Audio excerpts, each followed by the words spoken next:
Good morning, job seekers, and welcome. My name is James. I'm the candidate coach. It is great to have you joining with us online today. It is a sunny spring day where I am. Hopefully, it's sunny where you are too. Hopefully, you're feeling optimistic about your job hunting at the moment because it can certainly be tough. It can certainly be tough when you're out there looking for work and you're not having a lot of wins. You're not having a lot of wins. But having a great LinkedIn profile is one way that you can have some more wins. So, what we're going to show you today is how you can, first of all, create a LinkedIn profile to make sure that it is standing out as a job seeker. But then what are some of the extra things that you can do? How can you actually use your LinkedIn profile proactively? So a lot of people create their LinkedIn profile and then they kind of set it and they forget it. They set it and they forget it and they leave it there and they think that'll kind of do me. But if you have a think about any of your other social media platforms, Facebook, Instagram, TikTok, Twitter, once you create a profile on those platforms, you don't just leave the platform, never visit, and never contribute. LinkedIn is very much the same.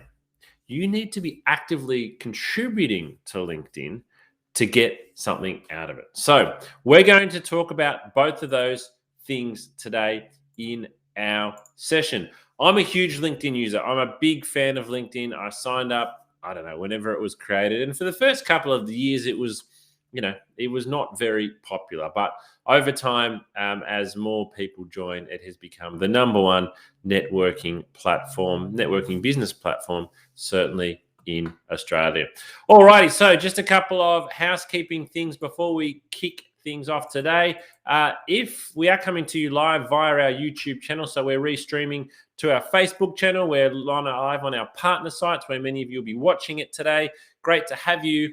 If I do drop out for any reason, please stay on the line and wait for me to rejoin from time to time. Even Facebook went down a couple of weeks ago, so things do happen. You can probably see the comments box, and I would love for you to ask me questions throughout today. So this is live. We are not pre-recorded. If you type a question into the comments box, I will answer it as we are going. Use this opportunity to ask me some questions. But also take lots of notes. Have a pen and paper handy because when you're learning, when you hear something for the first time, it's really important to note it down in that moment because when you hear it for the second time, it might not resonate in the same way. So if you're taking notes as you're going along, that's a great way to learn. But also you can watch a replay of today's workshop on our YouTube channel.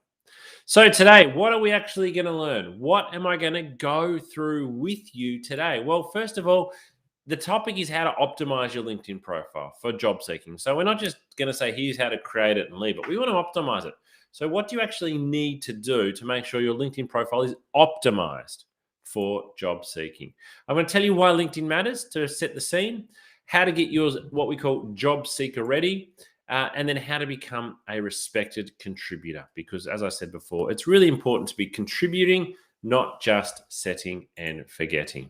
I'm going to tell you how to avoid LinkedIn's biggest mistake, which I see a lot of people making. And then, as always, throughout the session today, an opportunity for questions and for me to answer them for you on any recruitment topic. Alrighty, a bit about me, your presenter, James. Why am I presenting to you today? Who am I? What am I all about? Well, I've been a director at Smart Recruitment since 2000. I've been in recruitment since 2005. So 16 years next month in recruitment. I've conducted over 3,000 interviews, over 600 group assessments, and placed over 1,000 people into jobs. Those numbers could easily be double that, to be honest. I don't have a lot of records of the recruitment I was doing 5, 10, 15 years ago, but literally thousands plus people I've placed into work for all different sizes of businesses. And we launched the Candidate Coach, the platform that we're meeting on today, in December 2019, because we really felt there was an opportunity out there in the market to have a digital platform where you could come as a job seeker and get coaching. Alrighty, I want to ask you a question. What score would you give your LinkedIn profile out of 10? If you had to have a think about it, and you objectively looked at your LinkedIn profile, what score would you give it out of 10? Now, I doubt that you'd give yourself 10. If you're giving yourself 10 out of 10 for LinkedIn, then you probably wouldn't be attending this workshop. But at the same time, maybe you are because you're a perfectionist. So hats off to you. Even my own LinkedIn profile, and I've been working on mine for 10 years, I wouldn't give it a 10 out of 10. The great thing about LinkedIn is it's like any social media platform, it continues to update. So there continues to be new features and bits and pieces. So there's always things that you can learn. I'm actually attending a LinkedIn for Business course on Thursday this week. For my own business, The Candidate Coach, I want to continue to learn and to grow. So it's important that you do too, because LinkedIn constantly changes. Alrighty. Why do we actually want to optimize our LinkedIn profile? So why? Why is it important to optimize our LinkedIn profile specifically when we are job seeking? Why? Why do we need to do this? Well, it's quite simple, because it's going to be looked at. So a lot of people aren't sure about social media and recruitment. What are recruiters allowed to do? Are they allowed to look at my LinkedIn profile? Are they allowed to look at my Facebook, Instagram, TikTok? Do I need to be prepared for them to look at all three? Well, certainly with LinkedIn, it's going to be looked at. The habits of most recruiters are to find the LinkedIn profile of somebody that they're looking at quite seriously. So when you build a LinkedIn profile, when you have it well set up, it's actually helping to promote you. So recruiters are going to look for it. They want to find it. And so you need to have a really good profile, because if they find your profile and it's not very good, your candidature for the role, your chance of getting the job goes down. If they find your LinkedIn profile and it's really impressive, you go up. You go up a couple of pegs as a candidate for that role. So you can hate it as much as you like that recruiters are going to look at your LinkedIn profile, or you can embrace it and say, okay, it's going to be looked at. I need to make sure that mine's optimized. I need to make sure that mine's really looking good and it's helping me. Here's some information around LinkedIn users. This is January last year in Australia. And there's the source down the bottom. 11 million, over 11 million users logged into the platform in Australia last year. That is a lot of the adult population. That is a very large amount of the adult population. So LinkedIn is no longer a growing platform, a next big thing platform. It's here now. It's here now. We need to be using it now, and we need to be maximizing our exposure on the profile, especially when we're looking for work. Okay, what I'm going to share with you from now on is a lot of information that's on my own LinkedIn profile. I've been working quite hard at my profile. I haven't posted today, but I'll post 3 or 4 times this week. I'm proud to say I've got about 18 or 19. I don't think I'm at 20,000 followers, 18 or 19,000 followers. So I've worked really hard over the time at developing my personal brand. I work, as I said, for Smart Recruitment. I also run the Candidate Coach, which are separate, but they kind of interwoven. So I'm going to share with you some things from my LinkedIn profile as a way of helping you discover what you can do on your LinkedIn profile. So this is a screenshot of LinkedIn. Up the top right-hand corner, what you will see right now is how you can edit your public profile and your URL. I've highlighted that in yellow. Now, not a lot of people actually know that this button exists. Not a lot of people know that this button exists. So what I would encourage you to do when you jump on your profile is to go to that button and to click on that button, because I'm going to show you in a moment. So I might just give you a moment. Open up on your screen, if you're in front of it now, that screen, click on that button and bring up that page. Maybe we'll run 2 pages at the moment. Because what happens when we click on that page, we get to this. We get to this page here now.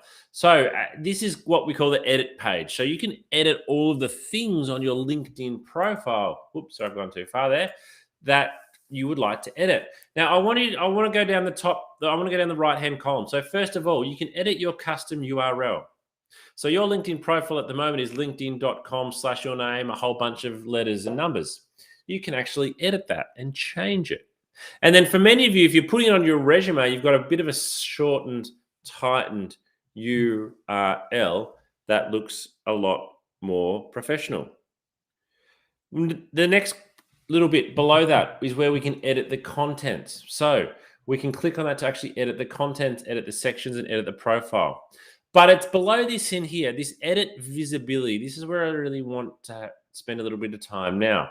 So first of all, we can actually turn off our LinkedIn profile. We can turn it on or off. I wouldn't turn LinkedIn off. I don't think there's any point in having a profile and turning it off, but maybe for some reason you need to temporarily turn it off. You can come here and make your profile invisible. You can click on that link and make your profile invisible. Or we can have it visible like I've got it now, and I recommend you do. And we can then start to choose what we actually show on our LinkedIn profile. So I've got name, number of connections, and region. Profile photo. We can actually choose who gets to see our profile photo. I'm down here on public. Everyone can see mine, but you might just want to have your network or only first degree connections. Again, I would recommend you let everybody see your profile photo. It's a social media platform. Visibility is really important. Then we can go down here and we can turn on or off our background photo, our headline, our websites, our summary, article and activities, current experience, details, past experience, and education. As you can see, I've turned everything on. I've got a very visible, very public LinkedIn profile. I want it to be. It's the way I market myself. But you can actually choose to turn on or off some of these things.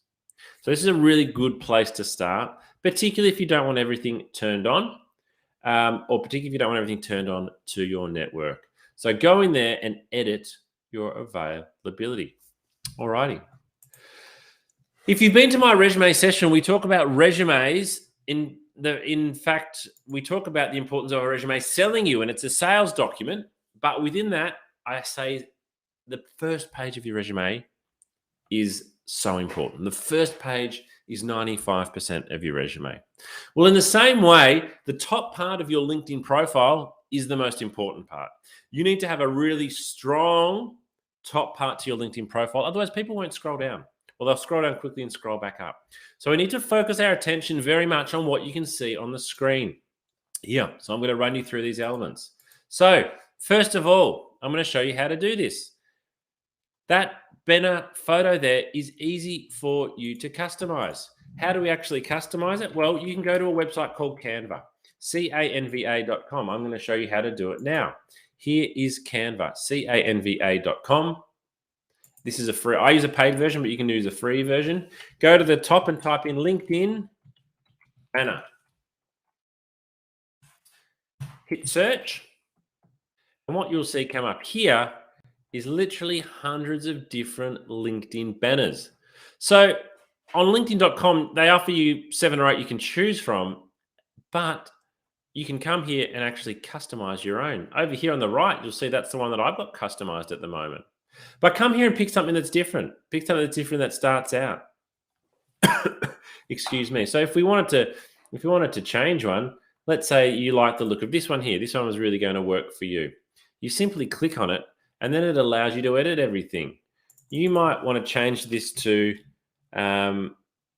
sales superstar, for example. Whoops, doesn't quite fit in, so let's change it down. You might then want to change, you might want to delete the photo, or you might want to change the photo. So I've thankfully got I've got my photo here. I could drag that over. Sales superstar, James Whitcomb. There we go. I could now download that if I want, and I could actually upload it to my LinkedIn profile. That is going to make my LinkedIn profile look quite different, because even if you've chosen one of the customized LinkedIn ones, what you will see is that still quite a few people have it. Whereas if you do this, you've got one that is just really unique, really tailored just for you. So head to canva.com and customize your banner. All right, our profile photo, friendly and professional, I've got there. You can see I'm wearing a jacket and a shirt. That photo was taken in the office. We want a corporate smiling photo, not at a wedding, not at a party. I mean, if you're a personal trainer, sure, you might have something, holding a couple of weights or something. But think about your audience and think about the branding you want to put across. Who are you in this line here? So I'm describing myself as an agency director and a candidate coach. We can change this all the time. So if you're an accountant looking for work, you might say skilled accountant looking for work. When you find a job, you then change it. But tell people who you are. In the about section, we want to make a statement. So I've got passionate about recruiting and finding the very best staff for our clients. That's what the best agencies do. And just as passionate about giving candidates the very best chance and coaching them. Make a statement here. Again, if you're looking for work, highlight what you're really good at. And then the featured section, you can stand out here. I've got some articles that were published. I've got a couple of videos here. You can put a blog here. You can put an assignment here. But you can choose what content you have in the featured section. It's really important to have something good here that stands out. We then get down to the part of LinkedIn that you'd be common with. So we've got our work and our education. So we've got companies, dates, job titles, qualifications. Those things must match your resume. I don't like it when I get someone's LinkedIn profile and the dates are different to their resume. But the job description is different. As you can see here, I mean, on my LinkedIn profile here, I've been at Smart for 15 years. I've only given it 2 sentences. If that was my resume, it would be different. So dates, companies, titles, and qualifications must be the same, but the descriptions underneath can be different. And I would say keep it brief, keep it punchy, like I've done there. So my question for you is, what's the biggest mistake that people make on LinkedIn? What do you actually think the mistake is that people make on LinkedIn? Well, the biggest mistake I think people make is they don't contribute. They create a platform, as I've mentioned, that you create a platform and then you just leave it there. And so you've got all excited, you spend a lot of time, you've done all the things that I've told you, but then if you don't contribute, it is going backwards quickly. It is going backwards quickly. LinkedIn profile is like a garden. It needs watering, it needs weeding, it needs constant attention. If you leave it alone for too long, nothing will grow. So we need to contribute. And LinkedIn make it easy. So how can we contribute? Well, let's have a look. We can start a post with a photo, a video, a document, or we can write an article. But also down here, we can create a post by celebrating an occasion, asking to find an expert, sharing a profile, adding a job, creating a poll, or offering help. There's 10 things that you can do. I always say to people, if you're not sure what to share on LinkedIn, share something that you found interesting. If it was an article that you read, something along those lines, just share it. Share something that you found interesting if you've got nothing else. But we need to contribute. Even as a graduate, if you have very little experience, you can still be contributing. You can still be sharing articles that help to show your expertise. We then need to contribute by getting involved with other people's posts. So we need to like posts. We need to comment on people's posts. We need to share people's posts. So don't be someone who just posts only your content and then doesn't engage with anybody else's. That's kind of selfish, and you will actually be noticed more when you comment on someone else's. I always look at who comments on my posts. I pay particular attention. So if you want to get on the radar of someone, go and follow them on LinkedIn, connect with them, comment and like their posts. There's a very good chance they will notice, and then they will notice you. And you can start to network and build a connection with that person. Connecting with people. That's what it's all about. Don't be shy and tell them why. So here's an example of it being done poorly. Hi, I'm currently looking for engineering jobs. My resume is attached. Mark. That is an actual message I got from a gentleman called Mark. Mark's made a lot of mistakes here. He didn't mention my name, and he can see my name. I don't recruit engineering. He's just sent me his resume and not asked a question. Here's how he could have done it a lot better. Hi, I really enjoy the content that you share here on LinkedIn, especially your recent article about resumes. So two ticks, because he used my name. Hi, James. And he's paid me a compliment to start things off. He's tried to build some rapport straight away. Very good. Now, due to COVID, I'm unfortunately on the employment market. I'm a trained engineer, but but having to get busy, I would consider most work. So he's not just looking for engineering work, he'd consider most things. Where do you think the best place to find work is at the moment? He's asked me a question. So he's asked me an open-ended question. Thank you, Mark. I would most likely reply to that second message, but I probably wouldn't to the first. Well, I wouldn't to the first. So he's probably got a 5% chance of getting a response to the first one, and I'd say a 75% chance. So don't blast messages out. Do it thoughtfully and carefully. And then ask for recommendations. You can do this on your LinkedIn profile. As you'll see, I've received 14 recommendations. They're kind of like mini references. They will sit on the bottom of your profile. So go back and ask previous employers. Go and ask, you can even ask colleagues. There's kind of no rule here, but get recommendations and have them sit on your LinkedIn profile. So your LinkedIn profile takes time, but it's an investment in the future. What a lot of people do is they create their profile and they're looking for work, they get a job and then they don't touch it for a year. And then they come back after a year and they start doing all these posts and hoping that's going to make a difference. Whereas if maybe you came on just once or twice a week, if you do 2 posts a week, that's 100 a year. If you like 3 things a week, that's 150 a year. If you make 5 comments on people's articles, that's 250 a year. And you're building a network. You're starting to be known for contributing so that when you need your profile, when you actually want it to help you with something, it's not coming from a start of having no interaction. Now, if you're still wanting more LinkedIn assistance, LinkedIn have a lot of resources. There's a LinkedIn profile checklist here, which goes over a lot of things that I've discussed. You can go and find that via Google. But also mention on some of our other upcoming workshops. So today we've been talking about LinkedIn profile optimization, but tomorrow we're running a session called Job Hunting Tips in a Competitive Market. So where you're watching this today, be back here at 10:30 tomorrow. Now, if you're wanting more assistance, just a reminder of all the resources that are available to you on our candidate coaching platform. We have 12 video episodes that coach you through all the steps to getting a job. We have resume and cover letter templates that you can download and complete. We have interview questions based on each industry. We have practice tests that you can take and get your results. We have checklists to make sure you're best prepared. We have articles to read, advice for executive job seekers, plus all of the information on our upcoming live workshops, all for free for you. But before you go today, we would love to get your feedback on how you enjoyed today's session, but also what would you like us to provide in future sessions? What are some of the things that we can help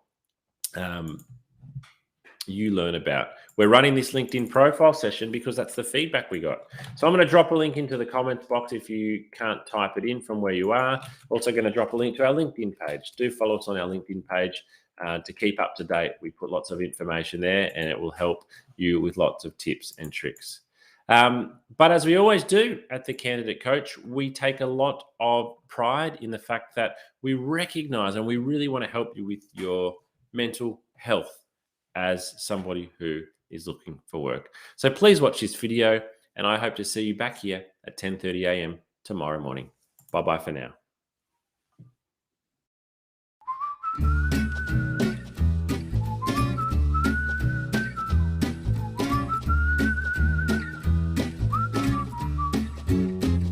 If you're not feeling terrific at the moment and you feel like your mental well-being has taken a little bit of a dip, please remember this is not going to last forever. There's lots you can do to manage your mental health and get back on top of it.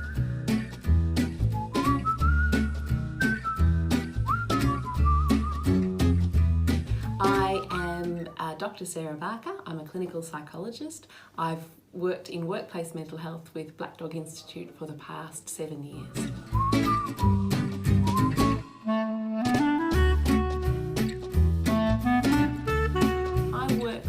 A lot of adults and young people, mainly with anxiety, depression, trauma as well, a range of issues, and many who are looking for work and undergoing that process of trying to find employment.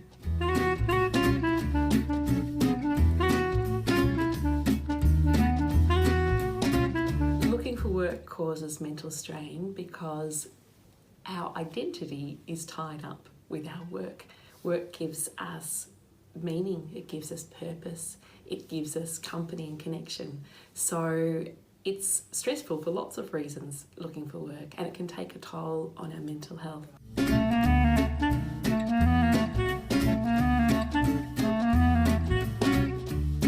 It's really important for us to be aware of the signs that our well-being and our mental health might be dropping. Probably the biggest sign is changes in behaviour. So that might be changes in the way we're thinking or talking to ourselves. We might be saying things like, who would employ me? I'll never get a job. We might be really down on ourselves and really hard and critical on ourselves when normally we're not so hard and critical. We might also, in our relationships, change our behaviour. We might be more snappy or more irritable with people that we love. That normally we might be a little bit irritable sometimes, but not irritable in that way. Losing interest in things that usually sparked us and ignited us and gave us joy. So perhaps usually we like walking the dog and suddenly we start thinking, I can't be bothered walking the dog today.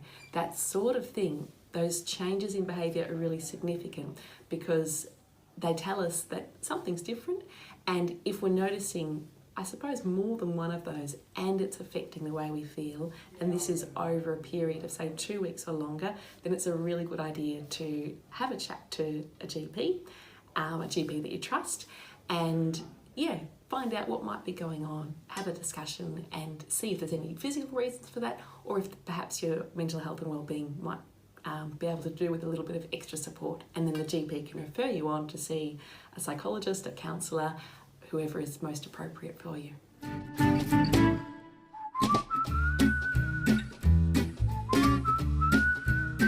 There are so many great things you can do to look after your mental health when you're looking for work, and it's really important that you do. My very top tip would be really talking kindly to yourself and being compassionate with yourself.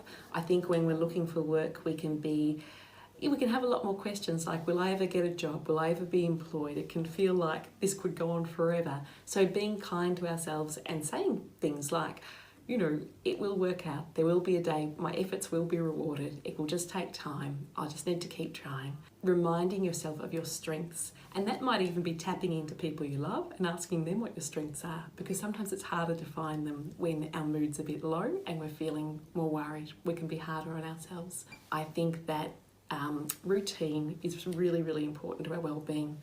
When we're looking for work, we mightn't have such a regular routine because there mightn't be a 9 to 5 start and finish time for a job. Well, there isn't. So instead, thinking about looking for work as a job in itself can be helpful. Having a start time and a finish time can be really helpful, and some set tasks that you hope to achieve that day. Purpose is really important too. So purpose might come through routine, but it can also come through other things. Meaning's really important, and our work gives us meaning. So when we're looking for work, meaning mightn't feel like it's there as much. Part of what we can do is infuse those tasks with meaning. So I am doing these things today, I'm looking for work, and that is meaningful in itself because there's an end goal to this. It will be something that's good for me and good for the people that I love as well.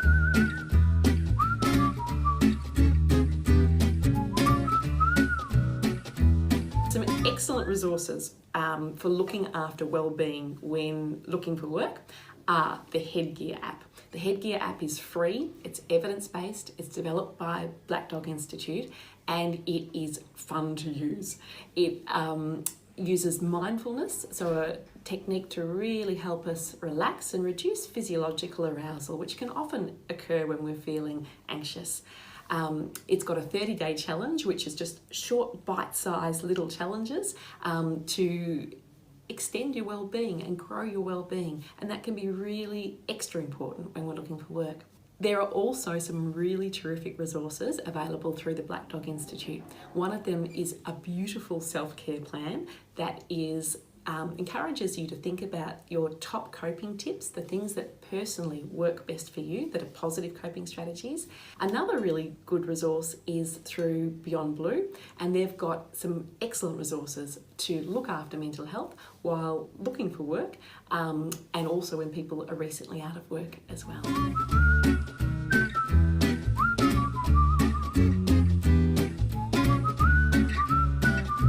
Probably time to seek professional assistance when you notice your mood is lower and you're feeling more down than usual, when you're worrying more and perhaps worrying excessively about things that you wouldn't normally worry about, and perhaps in your relationships too, when you're more tense with people and perhaps more snappy or irritable. All of these are signs that perhaps our mood is not in the greatest space and our well-being is not in the greatest space, and that it can be a great idea then to chat to your GP, who can then refer you to an appropriate person to help you strengthen your well-being.